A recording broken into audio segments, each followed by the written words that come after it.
And we're live. Hi, everyone. My name is Kelly Shaw, and I am the creator and moderator of Ladies Dream Golf, which is a fantasy golf site based on the LPGA.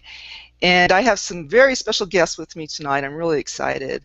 I'm going to start out by introducing some of the people that have already been on some of our Hangouts before that a lot of you already know. First of all, we have Patricia Hannigan, and she is a well-known golf blogger and has a really cool blog called the Golf Girls Diary and has tons of followers. I was just looking, Patricia, and you have over 15,000 followers on Twitter right now. Pretty amazing. Yes, well, I've been on since March of 2007, so wow. I was one of the first people on Twitter. Very cool. And we also have Beth Bethel, who is another golf blogger. She has a blog called Staying in the Short Grass, and she's also an editor and writer for ProGolfNow.com. And we have Alex, who is our resident pro here at Ladies Dream Golf, and she is a pro golfer on the Symetra Tour.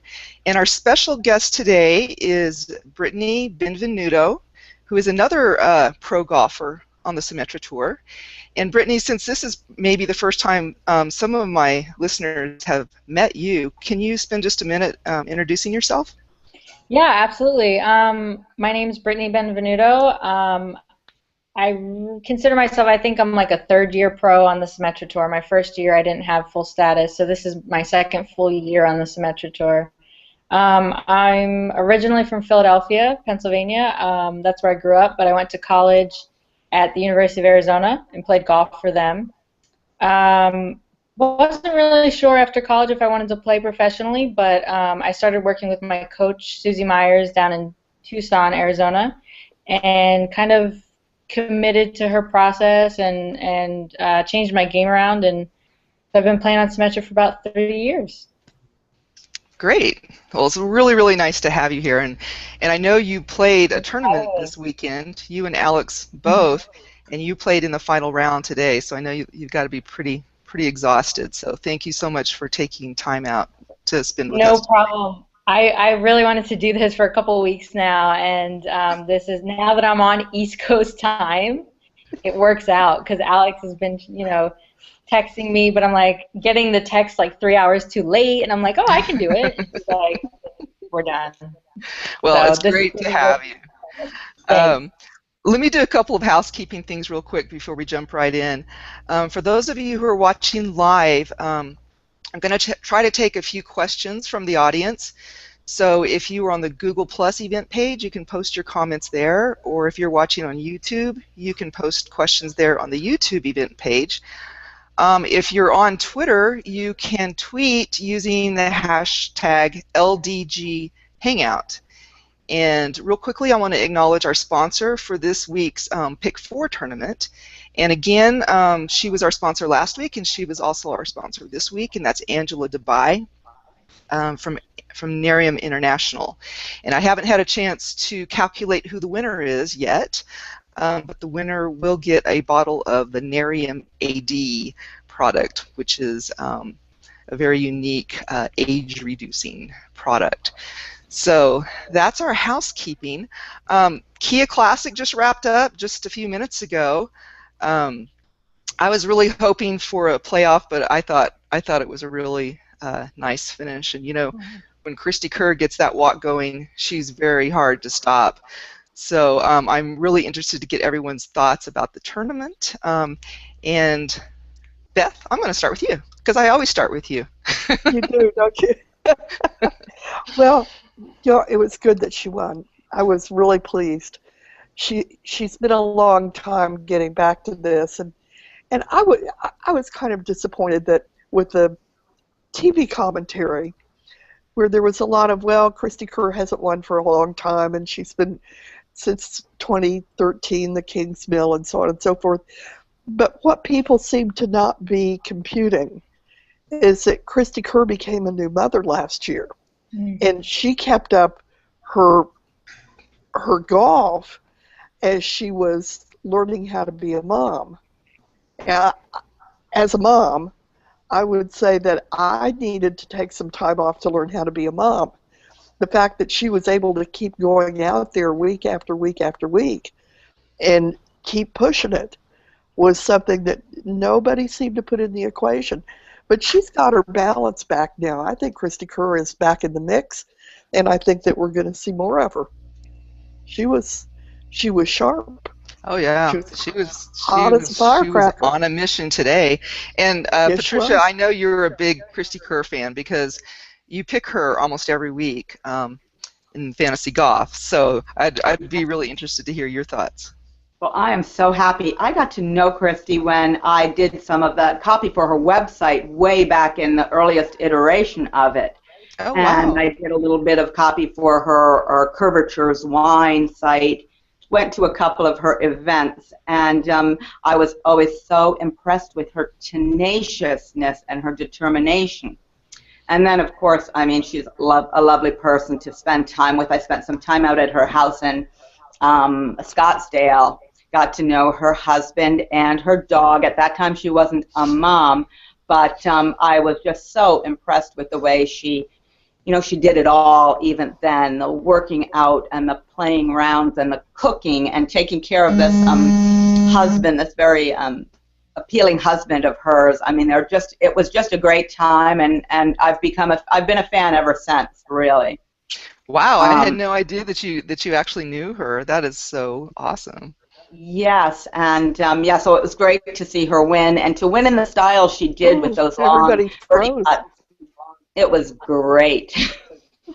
So, Brittany and Alex, I always ask the pro golfers who are from the Symetra Tour if they have any comments about the tournament, but I'd be willing to bet that, Brittany, at least you didn't get to watch. Did you? Oh, you had your finger. I actually got to Vero. I'm staying in Vero Beach for the night, and I got here early, and I'm like, can you turn on the Kia Classic? I think I might need to know something about that. And so I just watched the last 3 holes, actually, and you know, the announcer made a really good point, and so did Beth with her, and Patricia with the tenacity that she has. They were talking about how much mental energy she expends on the golf course every day, you know, because she's just like 100% all or nothing. And I think that's really, you know, really something that I want to learn, because I expend mental energy and I get tired. You know, I mean, I'm exhausted right now after playing in the wind all day, but she can do it. I mean, she's had a long career and she's still going. And like Beth said, she's a mom, and she's still, I mean, she's expending so much energy and she can still keep going. I think that's just a testament to her, you know, her strength or whatever it is, but it's really cool. Yeah. So, hey, Alex, did you get to watch the end of it at all? Yeah, I did watch it tonight. Did you see Miriam Lee on, like, after her eagle on 16, and then what happened to her on 17? I didn't watch 17. I saw the eagle on 16. Oh, you didn't see what happened to her on 17? Mm-mm. She double bogeyed on 17 after having her eagle on 16. But go ahead. What were your thoughts about what you saw? I think we need to make note of Allison Lee. For 2 weeks in a row, she's got some crazy low scores, and I think she's a great face for the LPGA. She's a beautiful girl. She's 20 years old. Didn't finish college yet, but I think she's, you know, going to stick around. And then Sayuri Pak shot that 64, I think, on Friday. So that was pretty neat to see. I picked her this week, so that was good for me. There was just a lot of really tremendous golf going on, and I'm glad you put Allison Lee up on the table for discussion, because she is so promising, just so promising. She was medalist at Q School, wasn't she? Yeah. Yeah, finals, and she played really well at second stage too. She and Minji Lee co-medaled. Yep, that's right. That's what it was.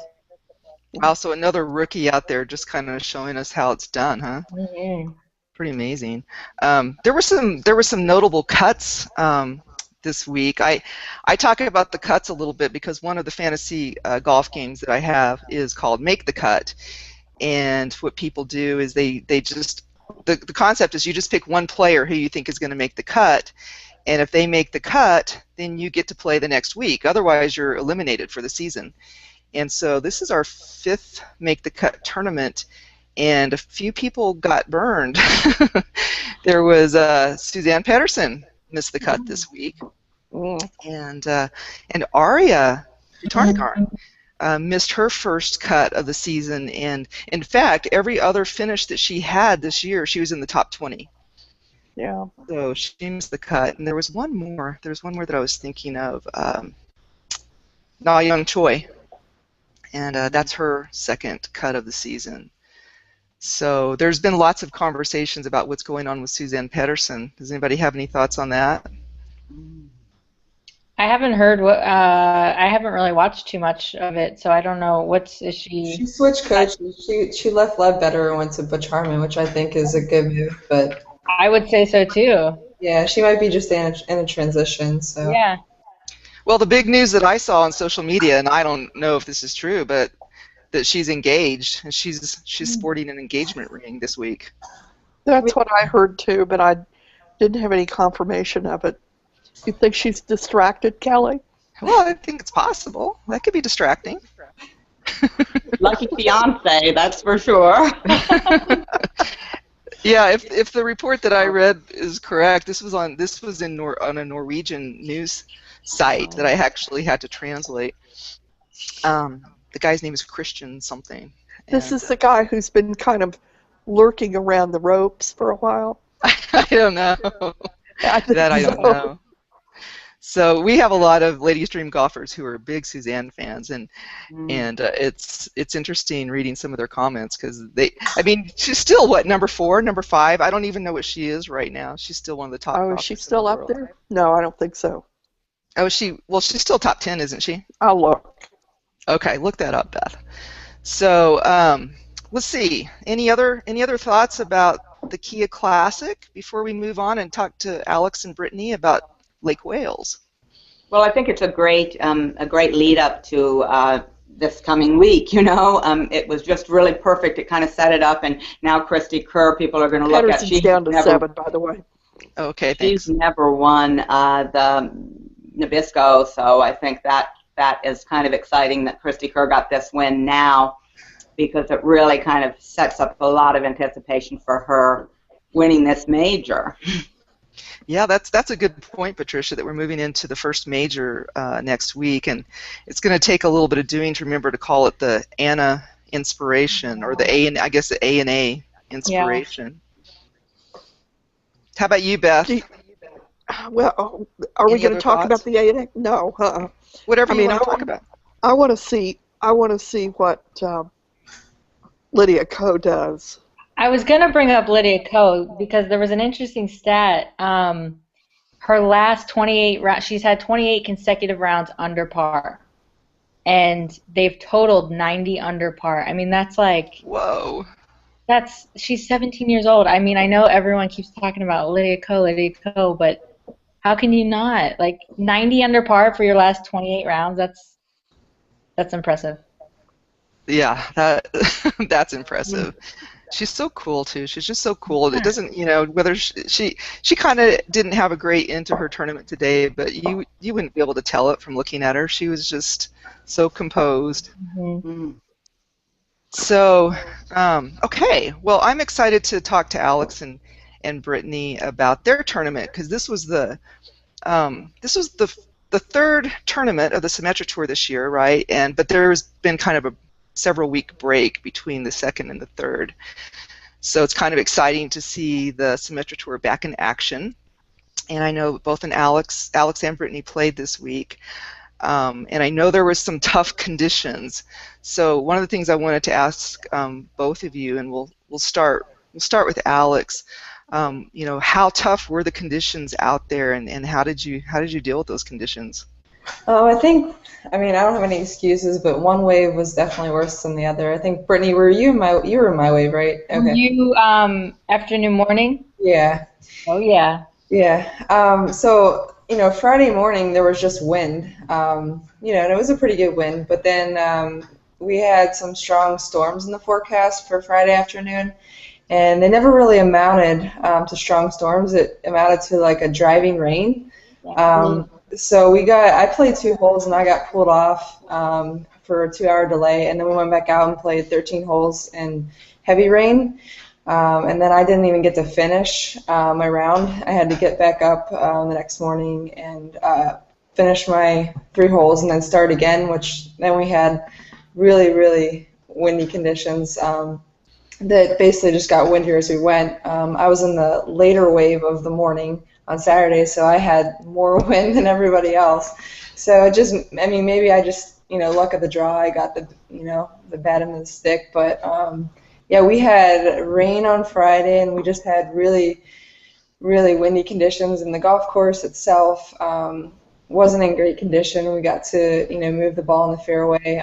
We had parts of the green that we couldn't even have pin placements on, and I mean, I love the golf course and everything, but it just, just didn't, I don't know, it didn't say much to me, I guess. Yeah, that sounds extremely challenging. No wonder you're exhausted. Even though I think you're really exhausted because you went out on the lake today, right? Yeah, I did. Yeah, I had some friends take me out on a boat, so, but no, that was more relaxing. It kind of got my mind off everything. What about you, Brittany? What was your experience with with the conditions? Yeah, Alex hit it right on the head, because that afternoon morning wave definitely got the tougher draw. However, if you teed off in the afternoon on Friday after 1:30, you got the even worse draw, because you, like Alex said, you had to come back in the morning and finish your round, and then you played later in the day on Saturday, so you got way more. So you're basically all 36 holes you played in wind or driving rain, and so you really. I'm sorry, I didn't know you were at that tee time. I was the 1 o'clock tee time on Friday, so I kind of got the better end of the bad draw.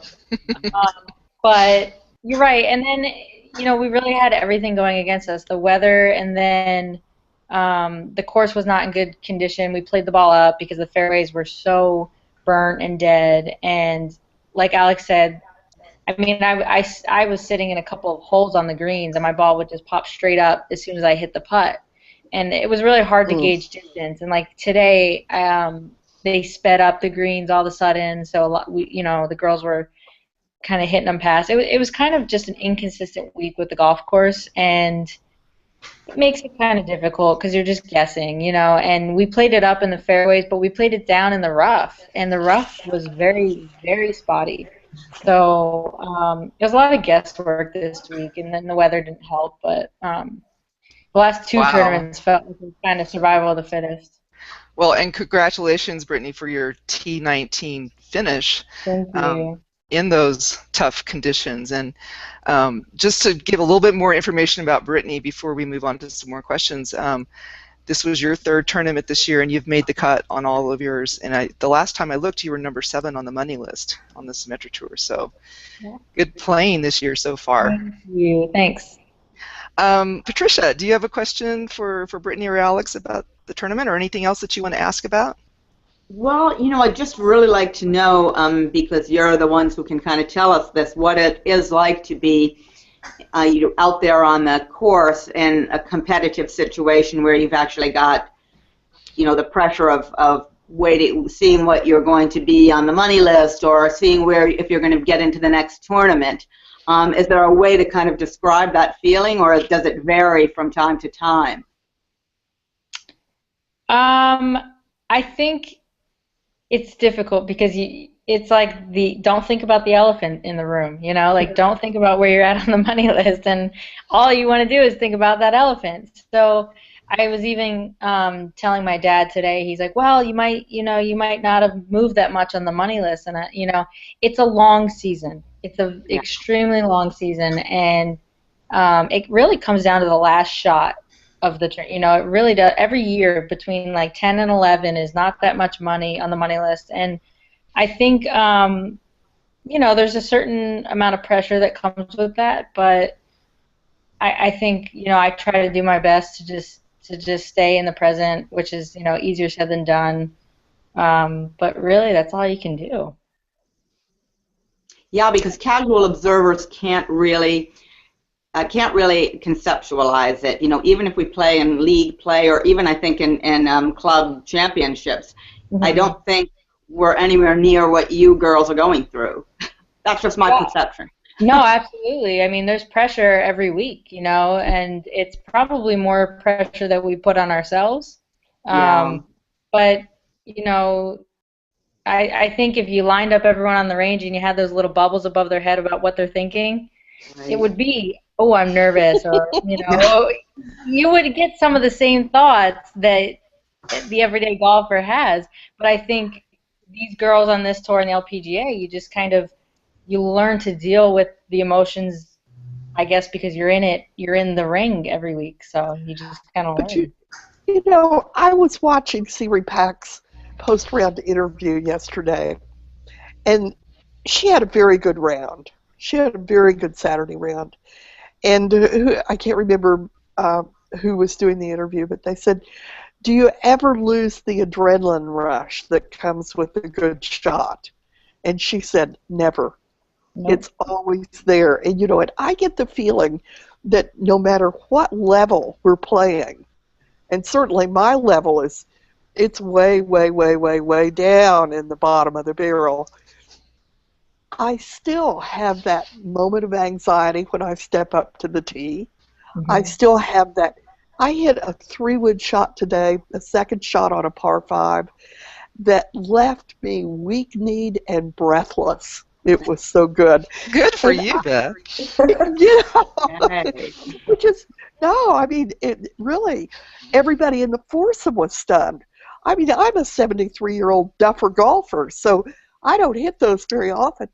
But I think that's what's so great about golf, is that whether you're playing at the highest level of tournament competition or at the lowest level on a little muni course that's filled with mud holes, you have those moments of exhilaration and anxiety. It's the game itself that drives it. You must write a very good blog. I can tell. She does. You're very wonderful, Brittany. Thank you. What about you, Alex? Do you get nervous on that first tee or on every tee? Like going back to what Patricia asked, I mean, neither Brittany or myself have to worry about getting in any tournament. We're both fully exempt. We can't be shuffled down, so it's not really a concern. And it is a long season. There's so many opportunities. You can't look at it, even like at each round, because, I mean, we've got, 20 tournaments left this year. And all you can do is focus on one shot at a time, and, it's said all the time, but if you can do that, I mean, you'll shoot a good round every day, and just kind of have to pace yourself and realize that if it doesn't happen through the Symetra Tour, then there's always Q School, and if you really want to make it, you'll find a way. So I kind of quit thinking about all that, a couple years ago. So that's cool. Yeah. Hey, I'm going to bring up a question from one of our viewers. From Colette. Now, Colette is one of our fantasy golfers, and she actually has joined a couple of these hangouts. But it's past her bedtime, and so she went ahead and posted a question, and this one is for Brittany. Hi, won't be able to attend, but I have a question for Brittany. As a left-handed player myself, I want to know if you feel that you are penalized by the setting of golf courses, mostly designed by right-handed players, and let me read the rest of it that you can't see, and ex-players, or is it up to us to manage the course for what it can give us? That is such a cool question, because each hole looks different to me. When I stand on the tee box and maybe I'll hit a 3-wood instead of a driver, and my friend will ask, why did you do that? And I'm like, well, turn around, put yourself here, and then see the hole. And they go, oh, now it makes sense. I never thought about that being as penalizing, because there's some golf courses that really set up for left-handed golfers. And it depends what kind of ball flight you play. I play more of a left-to-right ball flight, which is a draw for me. But if you have a right-handed player that plays a cut, we're looking at the golf course the exact same way. So I think one of the challenges that I love about golf is the challenge of working it both ways. So I think if you can really work it both ways, you can play any golf course, no matter who it's designed by. And I think that's it's fun for me. I don't really look at it differently as a lefty anymore. I used to, but not anymore. Yeah, and just for information for those watching, we talked about this before we started the broadcast, but Brittany is actually a right-handed person playing golf left-handed. So pretty unique. Let's see, Beth, did you have a question for Alex or Brittany about the tournament? Not so much about the specific tournament that they just played, but more I want to get them to talk a little bit about course management. I've been kind of thinking about this for myself, so I'm curious as to how you guys do it when you approach a tournament. And do you map out how you're going to play some holes? Do you ID the holes that you think you have a good chance of birdieing so that you go into the round knowing, well, this hole I'm going to be really aggressive on, and this hole I'm going to play very carefully because there's some tricks and snarls. I mean, how do you set yourself up to master the course as a whole? I think you learn your tendencies during practice rounds. At least I do. If I play a certain hole, 2 or 3 times, and I see myself do something poorly, I say, well, maybe I should, not play that hole as aggressively. Like take for instance, Kelly was there with me in Phoenix, and number 9 is a really reachable par 5, and I tried to hit like a bullet cut off the tee, and I kept hitting a little bit of a double cross into the waist bunker left, and so the 3rd day I finally just hit a draw and started it farther right, and I think I do that a lot, during the rounds. Like if I see myself, after a first round just struggle with a tee shot, I'll change my game plan a little bit. So I think like during practice, and then even once the tournament starts, you learn what you need to adjust. Yeah, I during the practice rounds is when I really look at the golf course and I see what the golf course is asking me to do. You kind of see the layout of the holes, and everyone's different. I don't particularly hit it very far, so I'm usually not as aggressive, on par 5s. But I always look at the golf course first, see what the designer how he really wanted you to play this hole, and then kind of work my own game into it. I think course management, or that type of course management for tournaments, is very specific to the golfer. Other than that, during practice rounds, I'm really, really concentrating on the greens. Spots on the greens, spots around the greens, hitting different chip shots and stuff like that. I have a question here that came from one of our Twitter followers, and I think this is for both Alex and Brittany. So Alex, we'll start with you. What food meals do you have before a round, or do you have any lucky rituals that you perform? Usually if I have an afternoon... Cadbury eggs? Sorry. Kelly knows what I eat. I keep a lot of sweet. I keep Cadbury eggs in the refrigerator.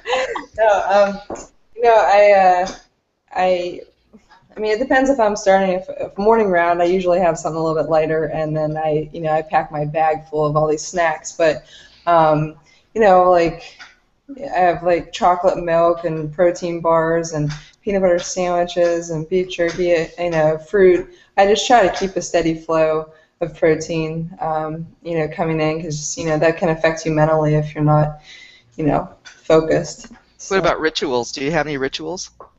Rituals. I do have to, do a little cardio before, if I have time before my rounds, because I just don't feel good. Like I don't feel awake unless I, just, run a little bit or, get a sweat going. So that's probably a ritual. Good ritual. How about you, Brittany? Can you answer the food and ritual question? Yeah, it's kind of funny. We just had a nutrition meeting in Lake Wales that was run by Annika's nutritionist, and he talked a lot about protein and what you should eat. I know what I should eat, but I eat actually the same as Alex, and I'm sure a lot of girls on tour is the same. It's a lot of protein bars. In the morning, I'm big on eggs and Greek yogurt, smoothies, protein shakes. On the course, yeah, same thing. Almond butter, fruits, nuts, almonds are good. I mean, all that stuff that really gets keeps you at a steady, stable place, both mentally and physically. Boring stuff. If anyone's got like good snacks, like for the golf course, I'd love to hear about it. Usually during the week, I like to eat, for dinner, like a lot of protein too, and carbs, pasta that stays with you for the next day. As far as rituals, I don't know. I don't really do too many things. You know what? I meditate before my rounds. Like while I'm getting ready in the morning, right before I go out to the course, I'll sit down and do like a guided meditation for about 15 to 30 minutes just to get my mind quiet, kind of get focused, and I guess that would be kind of like a ritual. Any follow-up, Beth or Patricia? Well, I advocate Twinkies for the golf course, only occasionally. Oh, Beth liked that one. Oh my God, I can't imagine. I made a video about that. I can't believe you eat a Twinkie on the golf course. You made a video about Twinkies on the golf course, Patricia? I did. I will share that with you because it's pretty funny. Oh, well, chat me the link or something, and I'll make sure we get it out there. Oh, I will. When you hear the list of ingredients, you're going to be blown away. Yeah.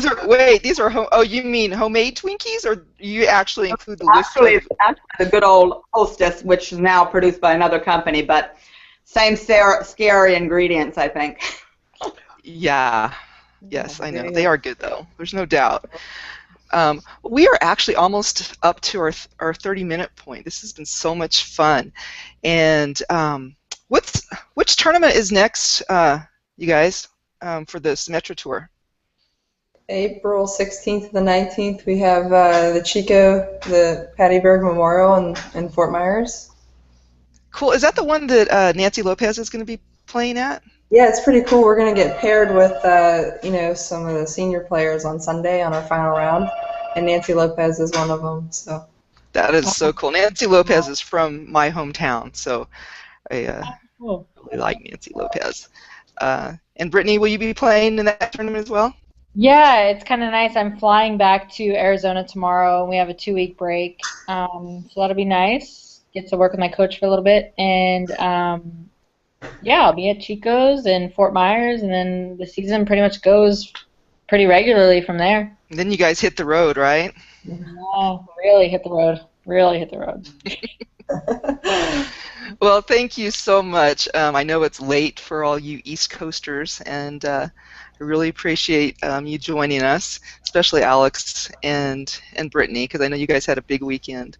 So it's been a blast, and Brittany, I hope you'll join us again sometime. Absolutely, anytime. Invite me. I'm like loving this. It's great. Oh, listen to her. She wants to come back. I do. I'm like, we do this every day.